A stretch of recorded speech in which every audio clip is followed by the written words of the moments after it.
Hi.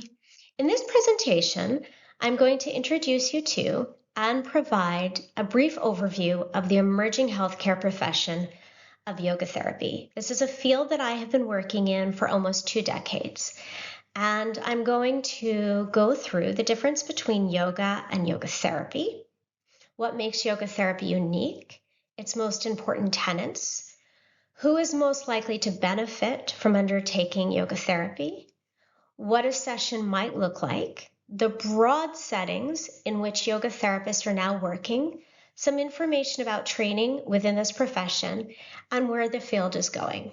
Now, let's start with the first piece, the difference between yoga and yoga therapy. Yoga is an age-old contemplative and personal developmental practice originating in India.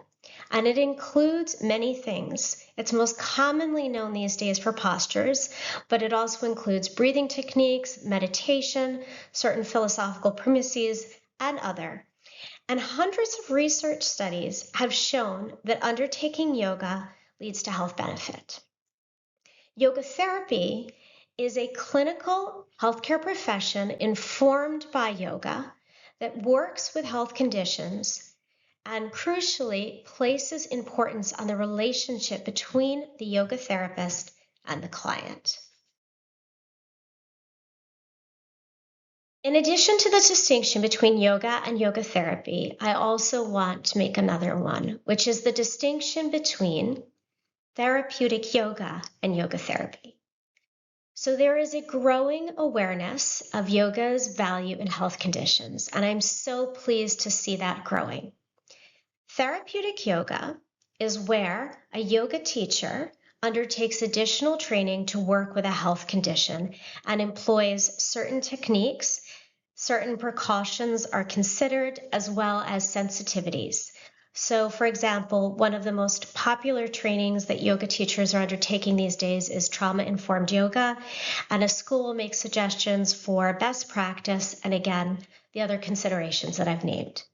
Now, yoga therapy, and I'm going to say this again, is a healthcare profession, and specifically one where practitioners create bespoke client-centered treatment plans to work with the health condition that the client is presenting with, and also within that consider the whole person. Usually yoga therapy is practiced one-to-one, whereas therapeutic yoga, by and large, is practiced in groups, not only. Additionally, in yoga therapy, you have a clinical intake process and a diagnostic system, which I'm going to talk about very soon. And within yoga therapy, there is a strong focus on the actual therapy aspect. So the relational ground between the therapist and the client is considered one of the aspects that is crucial within the healing journey. And so much attention is placed upon how to build that safe relationship and rapport. Here is my definition of yoga therapy, and therefore the Minded Institute's. I know it's somewhat of a dense definition, but I wanted to capture as much as I could of this comprehensive profession. And even still, I don't feel that I have totally encapsulated it. Nonetheless, I'm going to talk you through it rather than just reading it out. Yoga therapy is an emerging healthcare profession grounded in yogic techniques and philosophy, offering a client-centered and evidence-informed approach to health and well-being. So we've already gone over the emerging health profession. That's become sort of a catchphrase already, grounded in yogic techniques, which means that it's not the only thing offered underneath the umbrella of this therapy. Same with the philosophy. And the philosophy component is really important. So the practitioner of yoga therapy needs to uphold ethics associated with yoga, like non-harm and truth, etc. But the philosophical aspects of yoga that we offer to clients are based upon their worldview and titrated through it. We are not like in a yoga class making declarations about the nature of reality. Instead, We're trying to understand what is meaningful to the person in front of us and maybe drawing on these ideas, but siphoning through what we feel will be comfortable for that person. And also, it is evidence informed. So there is a growing research base around yoga, and that includes the mechanisms that underpin how it works. So as much as possible, we draw on that. And when not, we draw on clinical practice of many other people where we have jointly agreed something might work. Next, it recognizes the intrinsic interconnectedness of all aspects of being, understanding that restoring balance in one area fosters harmony in the whole. And that is probably the most distinguishing factor. So yoga sees the person comprised of a variety of different aspects. And the idea is that if there is something out of balance in your body, it will affect the mind. That the way you breathe will affect your sense of overall calm and joy. That wisdom is contingent upon your ability to feel relaxed in your body. So all of these things relate. And a yoga therapist is considering all of these different things to decide how to work with the client, but also to consider what real health and well-being looks like. Next, drawing on medical knowledge, psychotherapeutic skills, psychophysiology, behavioral change science, and yoga's subtle energy principles. I'm just going to stop there before the comma. So these are all of the different disciplines, and depending upon where somebody trains, there might even be more that a yoga therapist is training within. To become a yoga therapist, you usually need to study for 2 years after whatever other foundational work you've done in yoga or a different profession. And then yoga therapy unites the wisdom of tradition with the rigor of evidence-based practice while empowering individuals to take an active role in their healing. So the first part of that, I think, just is clear. But the second part, a yoga therapist is not trying to have the client rely on them, but rather find out what is going to really motivate an individual that has come to them to engage in behaviors that are going to support their health and well-being, that are going to inspire them to see perspectives that are different, that support their health and well-being. The kosha model, originally recited over 2,500 years ago in the Taittiriya Upanishad, is surprisingly modern. And it is at the very core of yoga therapy. It is the lens through which practitioners understand health conditions and also design their interventions.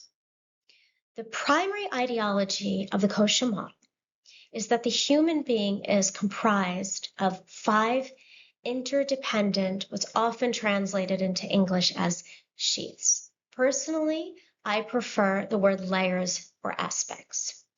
And if there is an imbalance in any one of these sheaths, it will at some level affect the others.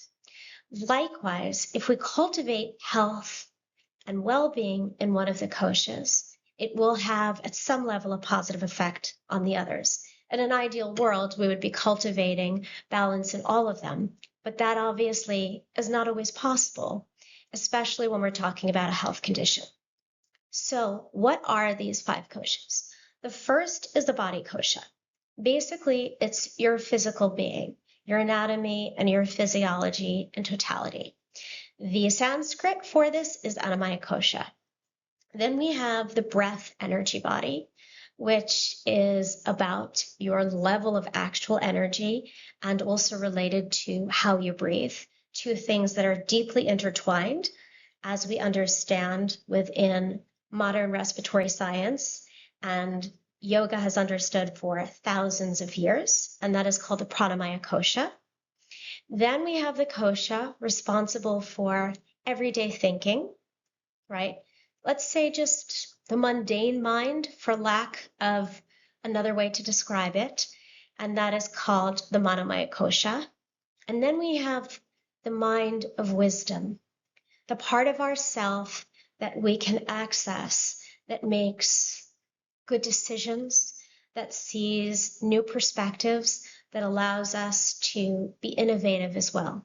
And that's Vijaya Maya Kosha.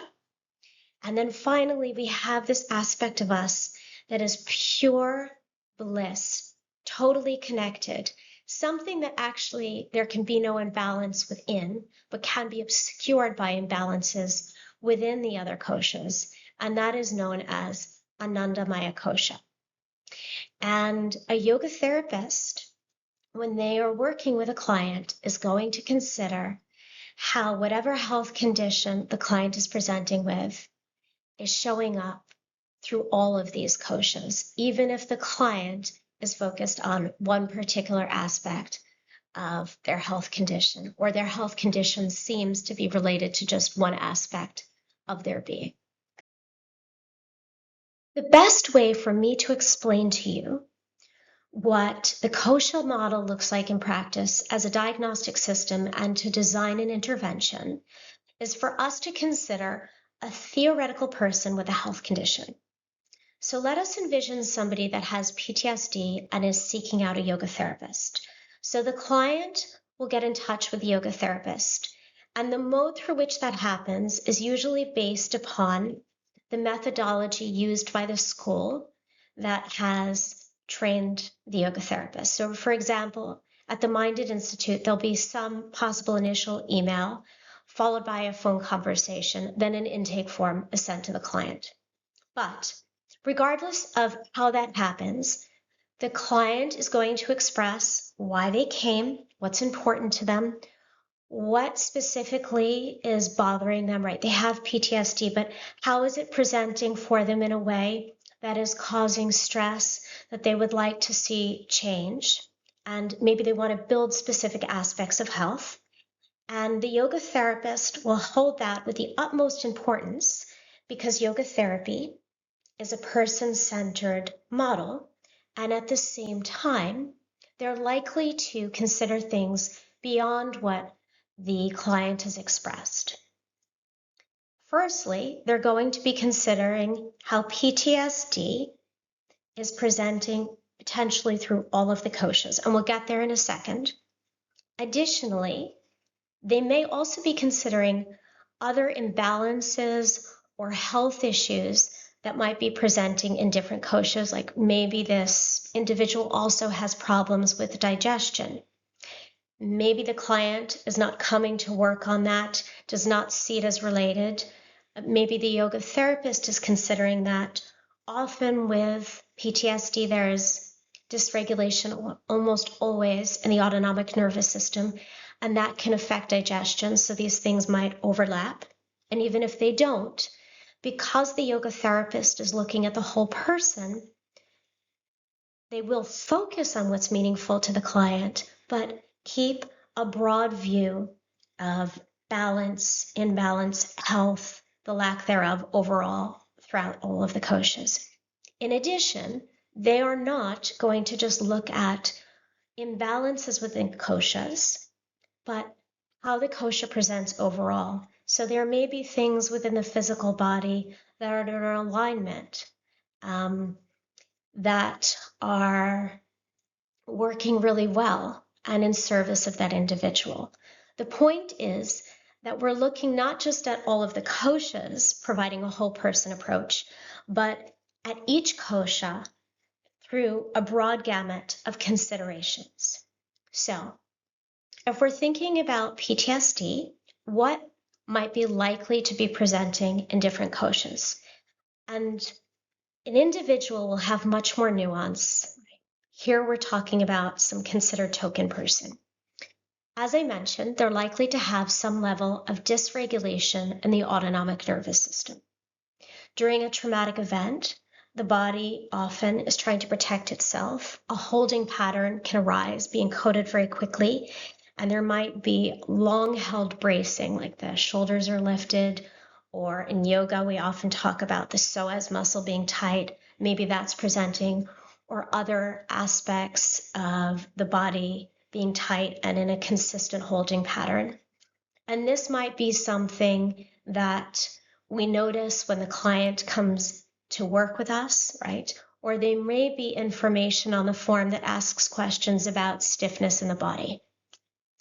We also want to know about habits that will contribute to or detract from the health of that individual. So, what's their diet like? Do they exercise? Do they engage in self-care strategies? And none of this is meant to be judgmental. And in fact, it's really important. It's not. It's just we can't get an overall picture of what's happening if we don't also know what they're doing, not just how the body is presenting. In considering the next kosha, so pranamaya kosha, for almost all mental health patterns, we will see rapid chesty breathing. There can be different hues within a specific person presenting with PTSD, so that will be considered. But as I said, that's a really common pattern in mental health conditions, rapid chesty breathing. But we also want to understand their energy. So how are they sleeping, right? Do they oversleep? Do they find it difficult to sleep or to stay asleep? What's their energy like? Do they feel sluggish and kind of frozen? Is their energy feeling very hyper and anxious? Do they ebb and flow between both? Right? This is really important information. And if we go into the depths, we would even want to know, right? And this might not be something that we glean in the first few sessions, but how energy patterns change throughout a day or based upon different experiences within that person's life. Then we get into the mental layer. Now, yoga therapy is not a talking therapy. So we are not asking this person about their whole history psychologically and the narrative of their life. But we do want to understand certain things happening within the mind. If we consider PTSD, maybe they have flashbacks. The memory can be affected as a result of a traumatic incident, so we might want to know that. And although the content of thinking might come up occasionally, I mean, you can't not speak to your client, we're looking more at the form, right? So is there a constant feeling of unworthiness, which is common in PTSD, or fear of being hurt, or other, right? And just to flip it on its other side, we would also be considering any kinds of healthy thought, right? But that's not the presentation of the PTSD, that's the greater whole person. Then the wisdom aspect. So yoga stringently upholds that the human being has an essence that can never be tarnished, but it can be obscured. This same concept is upheld by yoga therapy, and we try to understand to the best of our ability whether or not a client has the ability to have like meta cognition. So can they look beyond their health condition, their negative mentation? Do they have moments when they see things through a different lens and they find ease as a result of that? Right? And what are the things that promote that wisdom? And in what ways are they really deeply embedded in certain kinds of thought where it's so difficult to move out of? And I don't want to say a client doesn't have wisdom, because who are we to judge? But let's say there isn't the flexibility to think in a way that is going to open up different vistas that will allow an overall shift in conception that will lead to well-being. And that is different from like somehow suppressing thoughts of the trauma. That's not it at all. It's just a broader conception of who they are. They're much more than PTSD. And then finally, how are they connecting to other people, or are they not? What gives them a sense of connection? Is it being in groups of people? Do they feel comfortable? Is it being in nature? Is it with animals? Is it engaging in certain activities? And also, when do they not do that if it is something that they are interested in, and why?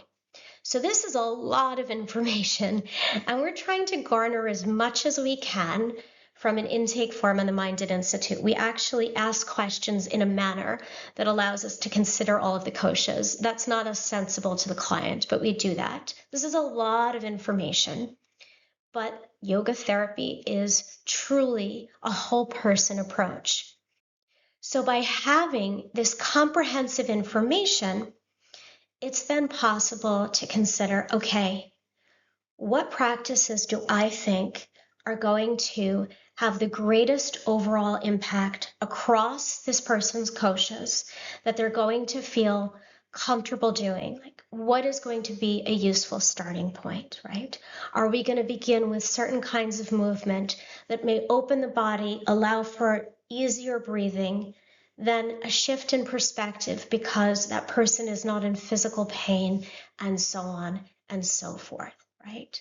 And we look continuously for patterns like, oh, they have this going on and this. These two things might be related, like different issues that are physical, different mental considerations. And we don't take our perception to be the gospel truth. But again, we're trying to look at how there is an impact that ricochets across the person's overall well-being or lack thereof, so that we can help them at a deep and profound level. Now, with all of that information and looking at patterns and considering what you might do with a client, might being the operative word, because having not met somebody yet, you don't know if you will feel the same way about what will be the best course of action in the beginning. And you haven't asked the client yet, and this is a co-creation, so they may want to go in a different direction. Additionally, some of the stuff that I said on the last slide, like how they hold their body, how they breathe, that you can only understand when you're in their presence, right? They can tell you about how they breathe on the form, but it's not the same thing as seeing them, whether it's on screen or in person. And likewise, the dialogue that you have with the client will give you some understanding of what's going on within their mind. I'm sure they're not sharing with you all of their thoughts, but it gives you more insight. And their pauses, their changes in tone, hesitancy may also give you a sense of whether or not they feel comfortable, what they're holding back, the manner in which they share, etc. Now, let's talk about a first session. And for this example, I'm going to talk about an in-person session, but online yoga therapy is something that is very popular these days, and try to apply, if you're working online or thinking about working online, as much as you can that is relevant in that situation, and also alternatives that might need to be there and substitutions because of the difference. So the first thing that you must try to do is create a sense of safety. That is different person by person, but you try to set up the environment in a way that is going to promote that. For me, that means having some choice for the client as to where to sit. Right?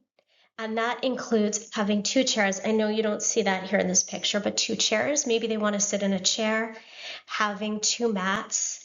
And also, when I sit down, I try to pick up whether they're going like this. So it suggests maybe they want me a little bit further away, and I'll just move the chair back a bit.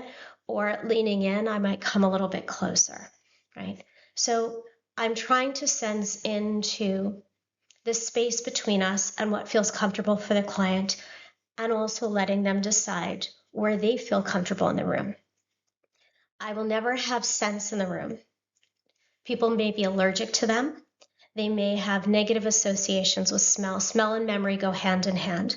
So that's very important. I know in many holistic professions, scent is something that's brought in, but we need to consider that with different health conditions, with different mental health conditions, that scent can be activating. And you might find out that the client likes a particular scent. And for sessions with that client, you bring that in as long as it doesn't linger when another client comes in. You also will want the lighting to work for the client, maybe not too bright, not too dim. Have a room where others cannot look in, right? Another thing that's important is considering how much the client wants to make eye contact with you or not, so that as you're interacting, you don't make them feel more vulnerable, but instead you allow the way that they can connect with you in the nonverbal to be the manner in which you interact. And then I usually ask people to settle. Not everybody knows what that means. I'll just say, notice yourself sitting, and I will provide some information about the room. Right? Let's the nervous system relax. Okay, I know where I am. I know where I might get water in the room or go out if I need to go to the bathroom or anything like that. And then often I will ask the client if they have any questions. Now, not every school does it exactly the same. And even if a school has a methodology, it won't always be followed in that way. But I think that considering this frame is really helpful. So I want the client to be able to ask any questions that they have before going forward, because until those are answered and they can rest more because their concerns or interests are responded to, it's harder for them to listen and for the rapport to be built. So as much time as that takes. Unless, they're talking the entire session and nothing moves forward, then we might intercept so that we can get on with yoga therapy. And then I will have the intake form as a talking point to discuss again what the client is coming for, their goals. I might mention additional things that I've noticed on the form for areas of questioning and go over how I think yoga therapy can uniquely suit this person. As often as possible, I try not to break eye contact unless they're actively looking away. So again, that dynamic, that relational dynamic is being built. And when I explain, or when a yoga therapist explains what might be useful for the client, we check in, and then from there, we will go forward with some kind of practice. Maybe it's a posture, maybe it's breath, maybe it's both at the same time. Maybe it's meditation, maybe it's a yoga nidra. Whatever we're offering to the client and guiding them through, we will inquire. And the inquiry is both for the yoga therapist to understand the needs of the client, but inquiry also helps the client to build that internal narrative so that they're asking themselves how they feel and hopefully can be responsive as this kind of personal inquiry becomes a habit. Towards the end of the session, I will, and most yoga therapists will make recommendations for home practice. Coming to see a yoga therapist once a week, which is common, or every other week, is not enough. The client also needs to do something for themselves. And it's important that whatever we suggest, the client's on board with and motivated to do. Otherwise, they won't engage in it. If they tell you they only have 5 minutes a day, well, you have to work with it. And the more you describe and discuss with the client how they are going to integrate whatever it is you're suggesting and that they're agreeing to into their day, the more that you do that, the more likely it is that they have a realistic understanding of that and that they will implement it, right? And specifically at the Minded Institute, we don't decide until the end of the first session whether we will work with a client, and we will ask them. And then if they want to work with us, we generally, and most yoga therapists will want to work with a client for at least 6 sessions. So in this case, 5 more. But a course of work could be over years. It depends upon the needs of a particular client. I hope I've provided some sense of what yoga therapy is like in practice, at least the considerations that go into a first session, what a yoga therapist is thinking about, the general ethos of yoga therapy, and how it is operating as a health profession. From here, I want to discuss why yoga therapy is gaining real traction within different settings. Yoga therapy has been adopted across so many different settings. Here, I'm just going to be focusing on healthcare. And the reasons for why yoga therapy is attractive to healthcare are multivarious. I could easily offer a 2-hour presentation on that, but I'm not going to. I'll try to be brief. The first is the kosha model. The fact that we are looking across so many domains of the person for how illness is presenting, and also it's therefore whole person approach to health. And whole person health is phrasing that is really buzzing right now. In fact, since 1979, when George Engel put forward his biopsychosocial model, healthcare has been espousing the value of treatments that consider the physical, the mental, and the connectedness, the social aspects of a person's life, biopsychosocial. But very few sectors of healthcare have managed to actually deliver a biopsychosocial model. Interestingly, the first area was probably the treatment of HIV. We also see this being done increasingly well in chronic pain care, and there is growing interest as to how to do it within mental health care. Yoga therapy offers not only interventions, but a broad, even more detailed model for looking at the domains of individuals that the world of healthcare can benefit from, even if it is using completely different methods of healing. Next is that yoga therapy addresses the epidemic of multimorbidity. So multimorbidity is where an individual has more than one health condition, like more than one major health condition. And unfortunately, this is becoming the norm for lifestyle conditions. So in our example of the person with PTSD, maybe they also have type 2 diabetes. And what generally happens in healthcare is the individual will see somebody for PTSD and somebody else for diabetes.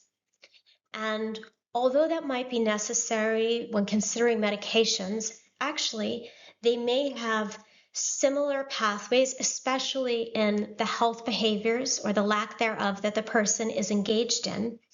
And root causes such as maybe feeling psychologically overwhelmed that lead to habits where a person is eating a lot of sugar. I know diabetes is much more complicated than that, but just for the purposes of explaining this, right? So root causes, right?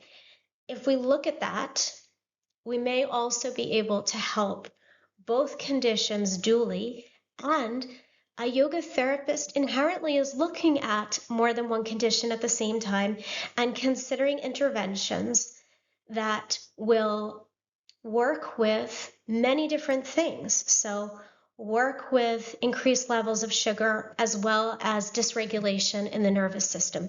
It does this fantastically well. The kosha model sets it up to do this seamlessly. And this is one of the biggest arguments I make for not why it should be in healthcare, but why healthcare needs yoga therapy, is this epidemic of multimorbidity. Another thing in terms of modern health issues is it's not just about the biological. We just talked about the biopsychosocial, but it's also having a lack of sense of meaning in one's life and purpose and connection, right? There's more and more breakdown of connection and family structures that can have a huge impact on a person's health. They may choose not to take care of themselves, and also just feeling alone or feeling ostracized or not having meaning can have a significant cardiovascular effect. In yoga therapy, there are philosophical concepts that a person may find solace in. And if that's not something that is shared directly, the ideas of yoga, you can still, and you would, within a course of yoga therapy, right, group of different sessions, discuss what was important to the person, what their values were, and help them uncover those values if they don't have a clear understanding of what they are. So yoga therapy is focusing on the existential contributing factor to health conditions, and it has yoga therapy is drawing on such a broad range of techniques, movements, breathing practices, and has the greatest exposition on breathing practices of any tradition, right? Meditations, ways of finding connection, right? Disciplines, or behaviors as they call them, the niyamas, just so much, so that you have this enormous toolkit to work with the individual based upon their unique needs. And as yoga therapy can meet so many different needs, it can be employed effectively across many different health conditions. The list here is based upon where we have the most research and most clinical evidence, but it's increasing the amount of conditions we see the value of yoga therapy for constantly. Mental health conditions first and foremost, and that makes sense because yoga's original focus was to find equipoise or peace in the mind. And when we talk about mental health conditions, there are many that fall under this umbrella. Depression, anxiety, I mentioned PTSD, eating disorders, psychosis, and it's growing, chronic pain. And that makes really clear sense because yoga therapy is working with the whole person, and chronic pain necessitates a biopsychosocial approach. Sleep disorders, cardiovascular disease, secondary symptoms of cancer. To be absolutely clear, yoga therapy is not a treatment for cancer, but cancer fatigue is a real thing, and it causes immense strain for somebody undergoing treatment. And yoga therapy have been shown to be really effective for working with that fatigue and also the depression and anxiety that go along with the diagnosis. So much so that we find yoga therapy and yoga in guidelines for major institutions and even nations for cancer fatigue and mental health issues that come in conjunction with a cancer diagnosis. Chronic fatigue syndrome, lower back pain, and neurodegenerative disorders like Parkinson's disease and dementia. And there are also so many more. And as more people are gaining interest in this field and trialing yoga therapy with clients that have additional health issues, we're finding that it is useful above and beyond what we may have actually imagined. And its future is increasingly promising and, I'd like to say, exciting for helping people who are suffering. Based on yoga therapy's broad efficacy and the growing awareness of this field, its future looks really bright. So these are some things that are likely to happen in the relatively near future or are already happening and are going to scale up, like increased inclusion in settings where whole person health is important. The Veterans Administration in the United States, the VA, has yoga therapy available to all veterans. The VA is a particular healthcare system within the United States that is different from the regular healthcare system, and yoga therapy is recommended for chronic pain and for PTSD. Yoga therapy is integrated into all Cleveland clinics, and we see it at the Mayo Clinic. We see it starting to be introduced by individuals within hospitals in the UK, the US, Canada, Australia, Germany. In Sweden, it's in about 25% of all healthcare units. And that is both within public and private healthcare. And there's nothing to suggest that this trend is going to slow, because the more that people experience yoga therapy or see the impact on patients, the more we're seeing that there are contracts for individuals, or at least open doors. A movement to health professionals undertaking more training, which will then increase awareness of the field.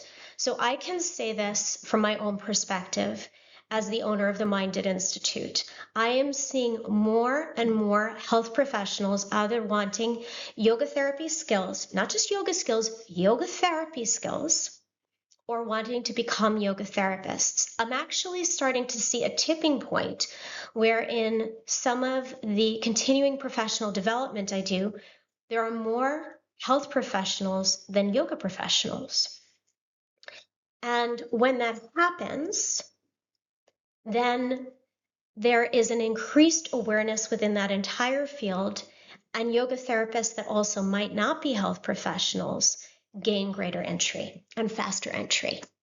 Increased support amongst practitioners. So I think that there is more and more community growing. And then there's further clarity on what is what is required within the profession. So there are some accreditation bodies for yoga therapy that have really clear competencies. The most notable is the International Association of Yoga Therapists, IAYT, in the UK, the British Council of Yoga Therapy.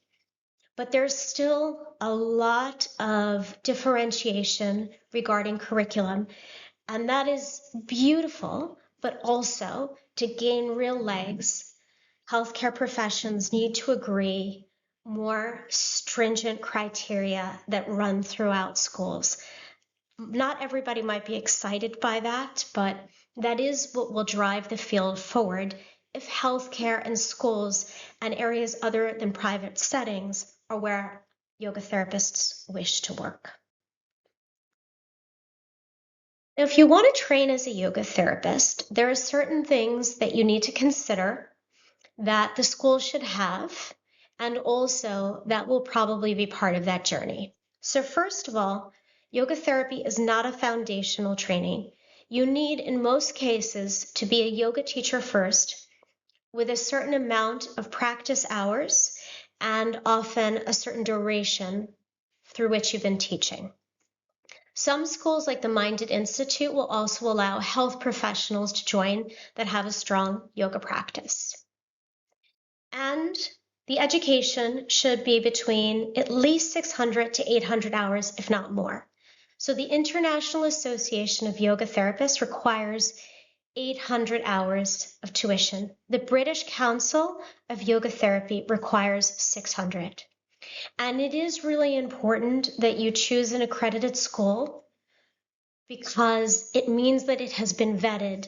It means that it has met certain competencies, that it is thorough enough to really allow you to work with your clients in a meaningful, safe way. And this will also help you excel within your profession. Usually training is at least 2 years long.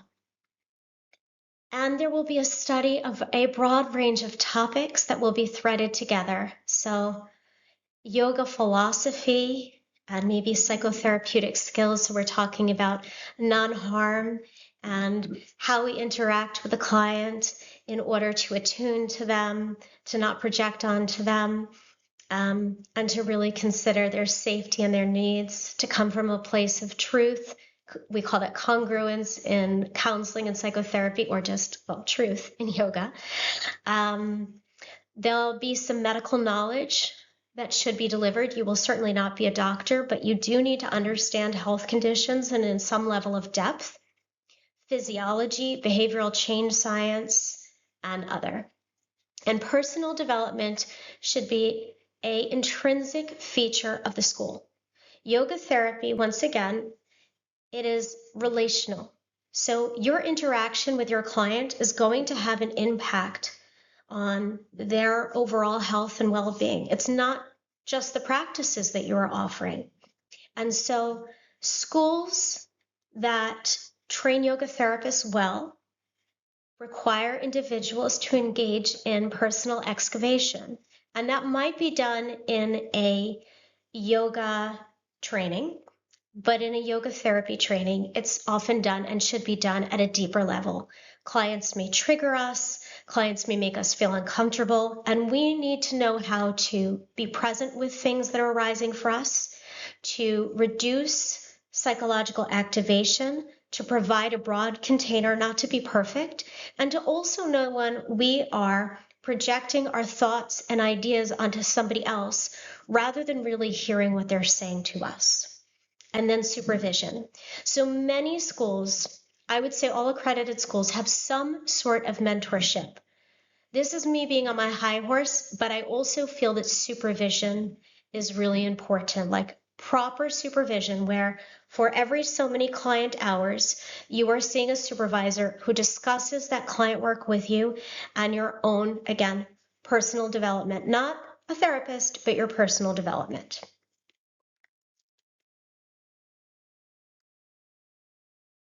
If you're interested in training with the Minded Institute specifically, there are some unique features of our curriculum and our tuition. So I just spoke about supervision, and that is one of them.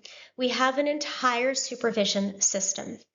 Every student is assigned a supervisor, and supervisors on average only see 2 students. That supervisor will go over client work with the student.